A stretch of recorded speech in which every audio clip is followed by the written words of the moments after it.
आगे बढ़ने से, उन युवाओं को रोकने से आज तमाम प्रकार के राष्ट्र, तमाम प्रकार के राज्य, चाहे वो पाकिस्तान के कुछ आतंकवादी संगठन हो, चाहे वो तालिबान के हो, चाहे अफगानिस्तान के हो या बांग्लादेश के,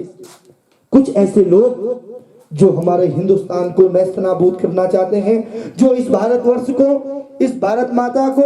नष्ट करना चाहते हैं, वो कहीं ना कहीं आप देखते हैं कि पाकिस्तान या अफगानिस्तान के रूप में, आतंकवादियों के रूप में आज भी चोरी छिपे हमारी सेनाओं के ऊपर आक्रमण करते हैं।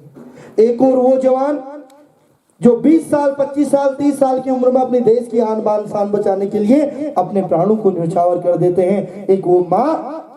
जो अपने 2 साल के बच्चे को अनाथ होते हुए देखती है, एक माँ जो अपना मंगलसूत्र टूटते हुए देखती है, लेकिन फिर भी हमारे देश के वीर सैनिक हमारे देश की रक्षा के लिए, हमारी समाज की रक्षा के लिए हमेशा तत्पर रहते हैं। तो उन आतंकवादियों को पता है कि हिंदुस्तान से जीतना या हिंदुस्तान को हराना नामुमकिन है, तो उन्होंने एक रास्ता और चुन लिया, और वो जो रास्ता है, वो रास्ता अगर आज आपके सामने उस बात को ना रखा जाए तो वो विश्व के लिए आज सबसे बड़ा आतंक का जो एक हथियार है, विश्व के लिए अगर आज वो समस्या है, और विश्व नहीं, इस देवभूमि उत्तराखंड के युवाओं के लिए आज अगर वो समस्या है, तो वो नशे का आतंक, वो ड्रग्स का हथियार आज हमारे गांव-गांव तक, आज हमारे घर-घर तक, आज हमारे राष्ट्र के लिए, आज हमारे युवाओं के लिए, और उन आतंकवादियों के लिए जो एक फंडिंग के माध्यम से पैसा इकट्ठा करने के बाद परमाणु हथियार लेके, गोला बारूद लेके एक 20 साल के जवान को शहीद करते हैं, एक 2 साल की बेटी को अनाथ करते हैं, एक माँ के गले का मंगलसूत्र तोड़ने के लिए उसको मजबूर करते हैं। तो मैं आपसे कहना चाहता हूं, अगर आपके अंदर अपने समाज के प्रति, आपके अंदर अपने माँ बाप के प्रति, आपके अंदर अपने गुरु के प्रति, और आपके अंदर अगर अपनी मातृभूमि के प्रति इतना भी सम्मान है, तो उन आतंकवादियों की सोच, उन आतंकवादियों द्वारा तथाकथित आज जिस तरह से मादक पदार्थों को हमारे प्रदेश के अंदर, हमारे देश के अंदर, हमारे पहाड़ों के युवाओं के अंदर प्रवेश किया जा रहा है, जिस तरह से हमारे युवाओं को आज नशा जगड़ रहा है, कहीं न कहीं हमारा समाज, हमारा युवा और उसकी दशा और दिशा बड़ी शोचनीय है। क्योंकि आतंकवादियों को पता है कि हिंदुस्तान को कमजोर करना है तो देश के युवाओं को कमजोर कीजिए, अगर भारत को नष्ट करना है तो युवाओं के घर को नष्ट कीजिए। और कहीं ना कहीं 100 में से 80 परिवार,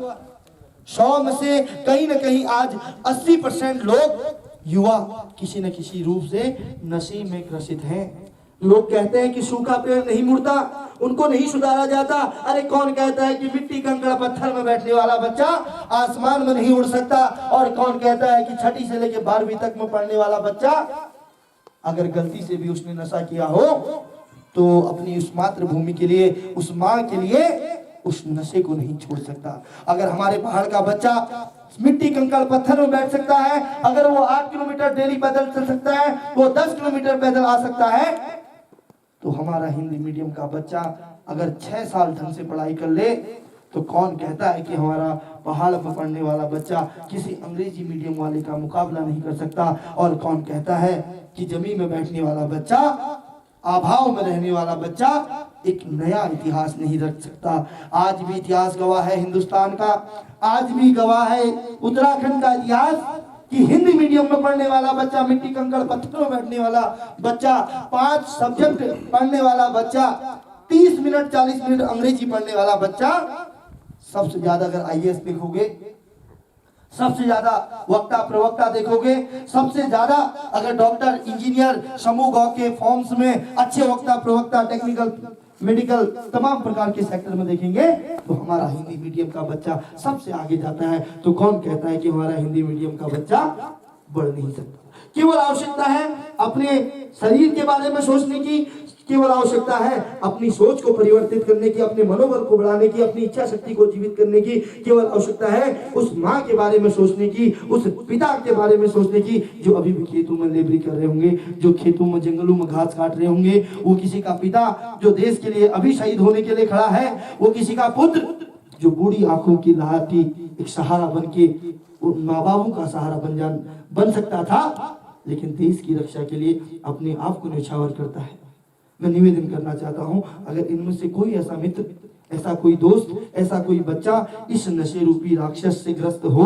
अगर कहीं हमारे किसी बच्चे के अंदर वो बीड़ी सिगरेट गुटखा तंबाकू खाने का एक जागृति, एक प्रवृत्ति जागृत हो गई हो, तो मैं निवेदन करना चाहता हूँ बेटा, अभी भी समय है, उससे आप छुटकारा ले सकते हैं, आप अपने आप को बदल सकते हैं। और कहीं ना कहीं उस पाकिस्तान, अफगानिस्तान और उन आतंकवादियों की जो सोच है, जो चाहते हैं कि नशे से उन युवाओं को नष्ट करो, हिंदुस्तान अपने आप नष्ट हो जाएगा, उनको अगर आपने मुंह तोड़ जवाब देना है, एक बच्चे को अनाथ होने से बचाना है, तो आपको व्यसन मुक्त रहना पड़ेगा।